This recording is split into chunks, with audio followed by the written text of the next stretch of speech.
पिछले पार्ट 1 दोस्ती प्यार में बदल गई में जो आपने कहानी पढ़ी ये उसका अगला पार्ट है।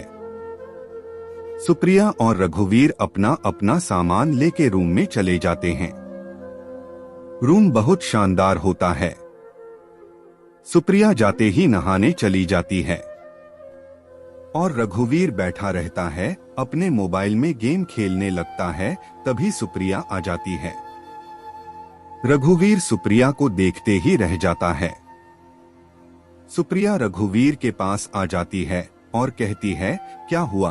तो रघुवीर कहता, तुम बहुत सुंदर दिख रही हो। सुप्रिया शर्माते हुए कहती है, मैं तो सुंदर ही हूँ, जाओ नहाने लो। और फिर रघुवीर भी चला जाता है नहाने।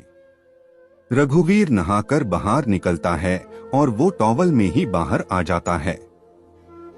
रघुवीर भूल गया कि सुप्रिया भी उसके साथ है। सुप्रिया रघुवीर को देखने लगती है और रघुवीर के पास आ जाती है और रघुवीर को गले लगा लेती है। रघुवीर भी गले लगा लेता है सुप्रिया को। दोनों एक दूसरे को किस करने लगते हैं। रघुवीर कहता है, सुप्रिया क्या यह सही है?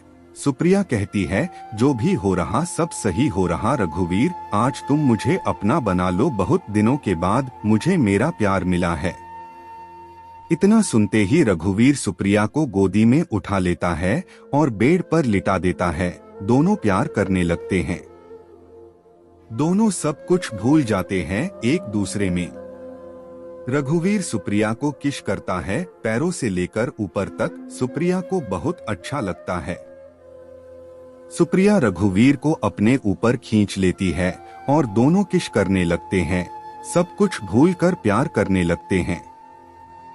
फिर दोनों सो जाते हैं। सुबह हो जाती है। सुप्रिया उठ के अपने कपड़े पहनने लगती है और फिर रघुवीर को भी उठा देती है। प्यार की आग दोनों तरफ बराबर लग चुकी थी, पर एक रात साथ बिताने के बाद भी सुबह दोनों काफी समय तक शांत बैठे रहते हैं। तभी सुप्रिया की आवाज रघुवीर के कानों में गूंजती है। कहती है, मैं अब तुम्हारे बिना नहीं रह सकती। रघुवीर को लगा जैसे कि वो अभी तक सपना देख रहा था और अचानक उसका सपना सच हो गया। रघुवीर भी कहता है, मैं भी नहीं रह सकता तुम्हारे बिना। दोनों एक साथ रहने का फैसला करते हैं और अपने मम्मी पापा को कहना चाहते हैं शादी की बात करने के लिए। सुप्रिया कहती है, हम आगे नहीं जाएंगे, हम यहीं से ही घर चलते हैं। अब दोनों एक दूसरे के बिना एक पल भी नहीं रह सकते और दूसरी गाड़ी बुक करके अपने अपने घर चले जाते हैं। घर जाते ही दोनों अपने मम्मी पापा से बात करने लगते हैं। दोनों की फैमिली एक दूसरे को जानती है तो मना नहीं करती। तभी सुप्रिया का कॉल आता है और रघुवीर भी सुप्रिया को कॉल करने वाला था। सुप्रिया, हेलो। रघुवीर, हेलो सुप्रिया, मैं अब तुझे कॉल करने वाला था। सुप्रिया, चल झूठे। वीर, नहीं सच्चे। रिया, छोड़, मेरे मम्मी पापा हम दोनों की शादी के लिए हाँ कह दी। वीर, मेरे भी मम्मी पापा मान गए और शाम को अपने मम्मी पापा के साथ तुम्हारे घर आ रहा हूँ। रिया, जल्दी आना, मैं इंतजार करूंगी। फिर फोन रख देते हैं। दोनों बहुत खुश होते हैं। रिया अपने मम्मी पापा को बताती है कि वीर के मम्मी पापा आने वाले हैं शाम को और तैयारी करने लगती है।